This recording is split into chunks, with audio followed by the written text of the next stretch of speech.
নমস্কাৰ মোৰ প্ৰিয় বন্ধু বান্ধৱীসকল, কি খবৰ? আশা কৰোঁ সকলো ভালে কুশলে আছে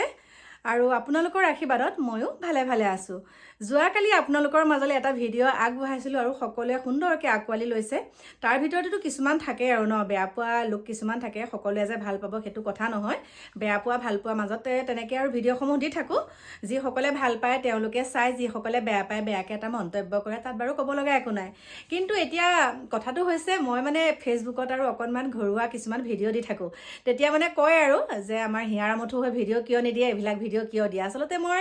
আমাৰ হিয়াৰ আমঠু যেতিয়াৰ পৰা গৈছে তেতিয়াৰ পৰাই মই তেওঁৰ ওপৰতে ভিডিঅ' বনাই আছোঁ। বহুতে বাৰু কয় আৰু কিয়নো বনাব লাগে, কিন্তু আমি বেলেগ ভিডিঅ' আমাৰ বনাবলৈ মনেই নাযায়। তথাপিতো মই ফেচবুকত দিওঁ আৰু ঘৰুৱা কিছুমান ভিডিঅ'।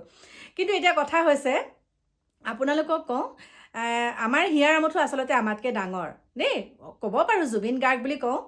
কিন্তু জুবিন গাৰ্গ আমাতকৈ ডাঙৰ। আৰু জুবিন গাৰ্গ কাৰ বয়সৰ মই সেইটোও কওঁ। মোৰ লগত যিজন ভাইটি থাকে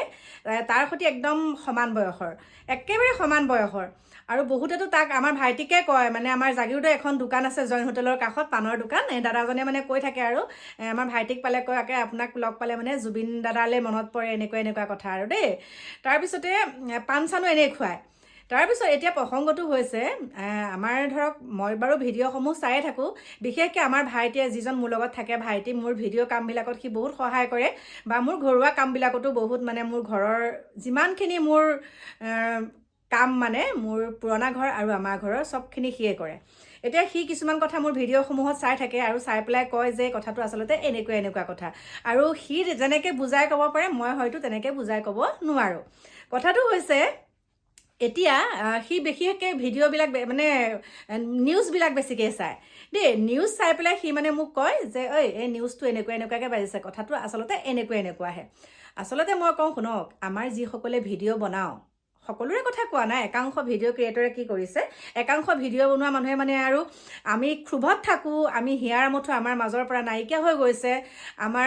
একেবাৰে মূৰৰ পৰা চটখন নাইকিয়া হৈ গৈছে আৰু হয় আমি কিমান দুখত আছোঁ। সেই দুখৰ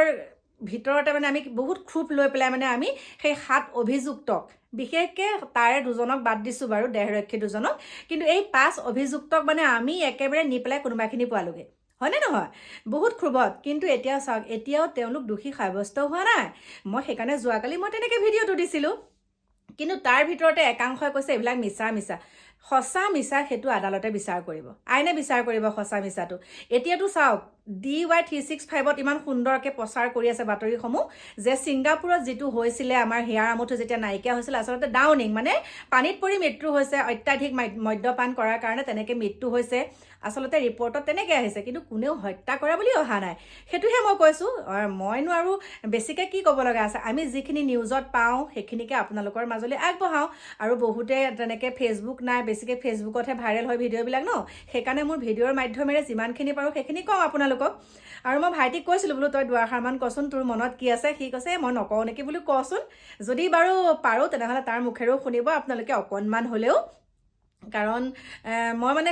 ইমান ভালকৈ কথাটো ক'ব পৰা নাইকিয়া, আচলতে কাহিনীটো কি হৈ আছে। আমি যে হত্যাকাৰী কৈ আছোঁ, আচলতে এতিয়ালৈকে দোষী সাব্যস্ত হোৱা নাই। তেওঁলোকক থৈছে, কাৰণ তেওঁলোকৰ আমাৰ হিয়াৰ আমঠুৰ লগত যোৱাৰ কাৰণে তেওঁলোকেই দোষী হৈ আছে, হয়নে নহয়? গতিকে এই ক্ষেত্ৰটোত আৰু কি ক'ব লগা আছে। আমিতো এই হিয়াৰ আমঠুৰ নাইকিয়া হোৱাৰ ক্ষেত্ৰত আমি একাংশই আমাৰ হিয়াৰ আমঠুৰ পত্নীক বহুত বেয়াকৈ তুচ্ছ তাচ্ছিল্য কৰিছে। তাৰ ভিতৰতে লেখিকাগৰাকী কথাটো ক'বই নালাগে, আপোনালোকক কৈছোৱে। আৰু এতিয়া লেখিকাগৰাকীক প্ৰত্যুত্তৰ দিবলৈ গৈছে আমাৰ হিয়াৰ আমঠুৰ ভগ্নী আৰু আমাৰ হিয়াৰ আমঠুৰ পত্নীয়ে, কিন্তু প্ৰত্যুত্তৰ দিছে যে আমাক প্ৰমাণ সহকাৰে দিয়ক, এইখিনি যে হয় নে নহয় প্ৰমাণ সহকাৰে দিয়ক। এতিয়া কালি দেখিলোঁ আমাৰ হিয়াৰ আমঠুৰ ভগ্নীয়ে কৈছে যে এই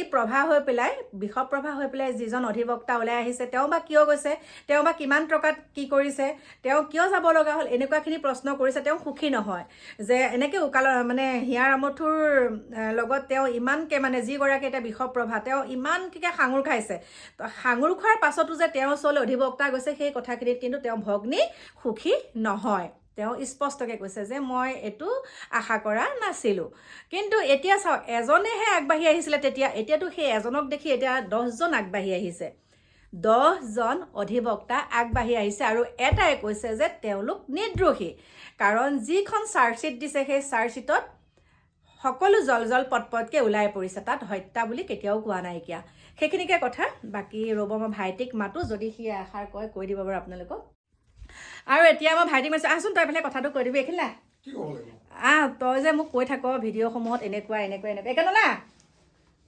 আমি তই মইকে মাতো আৰু দেই সি এতিয়া বেচেৰা নহ'লে নহয় তই কচোন এই কথাখিনি আমাৰ ৰাইজক মানে কথাটো অৱগত কৰ যে কথাটো আচলতে এনেকুৱা আজি যে আমাৰ ধৰ হিয়াৰামঠুৰ ভগ্নী সুখী হোৱা নাই তেওঁ অকণমান মানে কৈছে আৰু যে এইটো তেওঁ যিজন অধিবক্তা এতিয়া আগবাঢ়ি আহিছে আমাৰ বিষপ্ৰভা হৈ মানে তেওঁ সুখী হোৱা নাইকিয়া এতিয়া আচল কথাটো কি মানে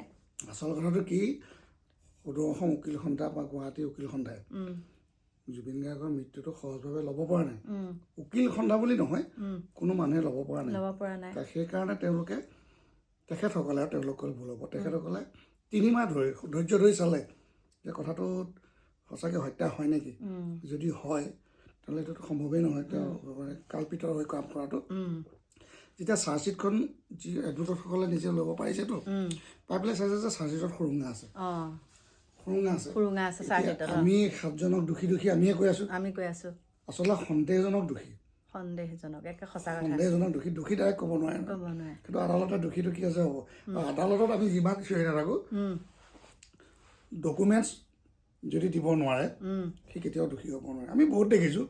মানুহৰ মাথাটো কাটি নি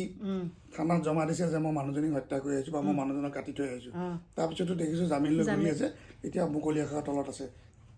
কিহৰ কাৰণে চাৰ্জশ্বিটৰ পৰা তেনেকুৱা কিবা এটা দুৰ্বলতা আছে কাৰণে পাৰে এতিয়া সিদিনাখন এজন কিবা এন ভৈয়ানী কিবা এজন এডভোকেটৰ কথা শুনিলোঁ তেখেতে ক'লে যে এখন ক্লিন চিট মইতো ইমান নাজানো বাৰু কিন্তু ক্লিন চিট পোৱা কথাটো বেলেগ কৈছোঁ কিন্তু তেখেতসকলৰ আইনী কিছুমান তেখেতসকলৰ আইনজ্ঞ তেখেতলোকে পঢ়ি পেলাই জানিছে যে ইয়াত কিছু ফল্ট আছে কাৰণে তেওঁলোকে মানৱীয়তা ভাবিছে যে এই 7টা মানুহনো কিয় সোমাই থাকিব লাগে নিৰ্দোষী মানুহ বুলি ভাবিছে তেওঁলোকে ভাবিছে কাৰণ দোষী আমিহে চিঞৰি আছোঁ তেওঁলোকেতো চিঞৰা নাই আৰু চাৰ্জশ্বিটতকৈ তাতোতকৈ ডাঙৰ কথা ইয়াৰ প্ৰথম যেতিয়া ছিংগাপুৰ ৰিপৰ্টটো আহিছিলে পোষ্টমৰ্টম সেইটো কৈছিলে যে পানীত ডুবি মৰিছে হৈছে সেই বস্তুবিলাক চব মিলাই সেইবিলাক চাব আকৌ ইহঁতত থকা মানুহখিনি তেওঁলোকে কি সাক্ষ্য দিছে কৈছে ভয়াই কৈছে যে তেনেকুৱা বিশেষ একো নাই তেনেকুৱা সেইটো কাৰণে এডভোকেটসকল মোৰ বিশ্বাস তেওঁলোক সেইকাৰণে হয়তো 2-4জন যি আহিছে আৰু বাকী এডভোকেটৰ সেইটো প্ৰফেশ্যনেল তেওঁলোকৰ সেইটো পইচা পাতি কথাটো আমাক ক'বলগীয়া নাই যোনে যি পাই লয় কৰে সেইটো বাদ দিয়ক কিন্তু এতিয়া আমি ন্যায় পাম নে নাপাম মেইন লাগে সেইটো কথা ন্যায়টো পাবলৈ হ'লে মেইন কথা চাৰ্জশ্বিটখনৰ ভিতৰত আমিতো পঢ়িব পৰা নাই কিন্তু বাতৰিয়ে চাতৰিয়ে যি পাইছোঁ কোনোবা বাতৰিত যদি পাইছোঁ চাৰ্জশ্বিট খুব কাঢ়া আকৌ এজন এডভোকেটে আকৌ এখন চাৰ্জশ্বিটত কামেই নাই পাবই সেইটো এতিয়া মানে ওপৰলা কথা ভগৱানৰ ওপৰত দিছোঁ আৰু আমি কিন্তু ন্যায় পাম বুলি ভাবি আছোঁ মোৰ বিশ্বাস আছে জুবিন গাৰ্গে ন্যায়টো কি হ'ব ৰাইজৰ কাম কৰিছে সেইকাৰণে তেওঁ এটা ন্যায় পাব হ'ল আৰু এটা মানে দুখ লাগে আমি আমাৰ অসমীয়া আমি নিজে ক'লে বেয়া হ'ব আমি জাতিটো ধান খেৰহে দবকৈ জ্বলিলোঁ আৰু নুমাই গ'ল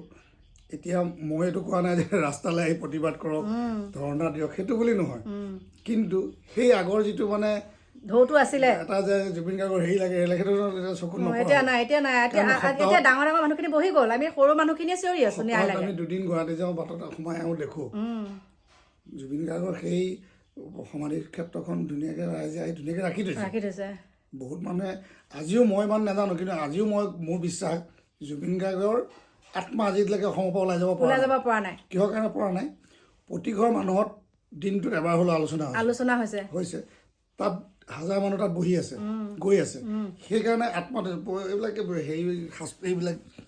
এই যে শাস্ত্ৰ এইবিলাক জনা মানুহে জানিব তেওঁ 2জন মানুহে মোক কৈছে আত্মাটো কেনেকৈ ওলাই যাব যদি আমি এনেকৈ ধৰি থাকোঁ আত্মাটো ওলাই যাব নোৱাৰে নহয় আত্মাটো থাকিব এতিয়া আত্মাটোৱে ভাল দৃষ্টিৰে আত্মাই চাই আছে কাৰণে ভাল হৈ আছে কিন্তু যদি আত্মাই আকৌ কিবা কাৰণত যদি তেওঁ অলপ বেয়া দৃষ্টিলৈ যায় তেতিয়া কিন্তু আকৌ অসমৰ হেৰিটো বেয়া হোৱাৰ চান্স থাকে কোৱা কথাহে দেই মই ইমান নাজানো বাৰু মানে মোক কৈছে যে এইটো তুমি চাবা আজি দেখিছা সোণাৰ পৰিমাণ ধুনীয়া হৈ আছে কাৰণ জুবিন গাৰ্গৰ আত্মাটোৱে সেইটোকে বিচাৰি আছে যদি সি কোনোবা এটা জেগা স্থাপন ল'বলৈ নোৱাৰে তেতিয়া যদি খং উঠে তেতিয়া কিন্তু তাত বহুত অশান্তি হৈ যায় ন্যায় পাওক কিন্তু সোনকাল কৰি থাকিলেও লাভ নাই একেবাৰে লাভ নাই আদালতলৈ যোৱাৰ পিছত এইটো আদালতৰ আজিকালিতো মানুহে কৈ দিয়ে যে কেছটো আদালতলৈ গ'ল আমি কি কৰিম ক'বলগীয়া একো ৰাস্তাই নাই একো ৰাস্তাই নাই কথা কিন্তু মানে দুখ লাগে আৰু কিন্তু আমাৰ ভাইটিৰ সৈতে একেটা বয়সৰ হয়নে আমি নহয় একে বয়সৰ জুবিন মই এবাৰ মানে পুৰণি গুদামৰ হেৰি কিবা বাপুজী ভ্ৰমণত প্ৰিয়ংকা ভৰালীৰ লগত মই পাইছিলোঁ এবাৰ মুখামুখি হৈছিলে এই কিবা মোৰ তেতিয়া মানে এটা কথা মনত আছে ল'ৰা এটাই গান গাইছিলে আহিছে মানে এইটো ভইচ অফ কিবা এটা মানে গানৰে কিবা এটা হেৰি কাৰণে আহিছিলে তাৰপৰা এই গানটো গাওঁতে সুধিছে তই কি কৰ বোলে মই দোকান দি আছোঁ কৈছে তই দোকানখন বন্ধ নকৰিবি তই গান গাব নোৱাৰিবি সেই বস্তুটো মোৰ মনত আছে তই দোকানখন বন্ধ নকৰিবি কিন্তু দেই সৰু সৰু স্মৃতি কিছুমানে বহুত এতিয়া দুখ দি থাকে আৰু আমি যেতিয়া আগতে জুবিনক ওচৰত পাইছিলোঁ তেতিয়া এনেকুৱা এটা অনুভৱ হোৱা নাছিলে যেনে আকৌ পামেই লগ কিন্তু এতিয়া যে একেবাৰে মানুহজন আমাৰ ভিতৰৰ পৰা মাজৰ পৰা গুচি গ'ল এতিয়া মানে বিহু যেতিয়া আগৰ বিহুবিলাকো শুনো একে বুকুখন মানে দুখে খুন্দা মাৰি ধৰে এতিয়া 31 ডিচেম্বৰ আহি আছে জুবিনৰ গান কিমান আগতে শুনো এতিয়া বহুত দুখ লাগিছে মোৰ হিচাপত এইটো গৈ কেছটো মানে টকা পইচালৈ যাবগৈ আদালতত এই কেছটো গৈ টকা পইচালৈ যাবগৈ সেইটোলৈহে ক'বলৈ গৈ আছেগৈ লাহে লাহে ঘূৰি গৈ এই জুবিন গাৰ্গৰ পইচাটো কোনে খাইছিল কি খাইছিল সেইখিনিয়ে হ'বলৈ গৈ আছে কাৰণে অলপ অনুভৱ কৰিছোঁ কিহৰ কাৰণে এই বিহু কমিটিবিলাক মাতিছে আমুকক মাতিছে তামুকক মাতিছে এতিয়া মেইন কেছটো মানে টকা পইচালৈ যাবগৈ আৰু মোৰ সন্দেহ হৈছে সেইটোৱে হ'বগৈ গতিকে মোৰ প্ৰিয় বন্ধু বান্ধৱীসকল সেইখিনি এতিয়া সি ক'লে আপোনালোকে শুনিলে কাৰণ সি কোৱা কথাখিনি মই ক'ব নোৱাৰোঁ যে সেইকাৰণে তাকে মাতিলোঁ আৰু এতিয়া বাই বাই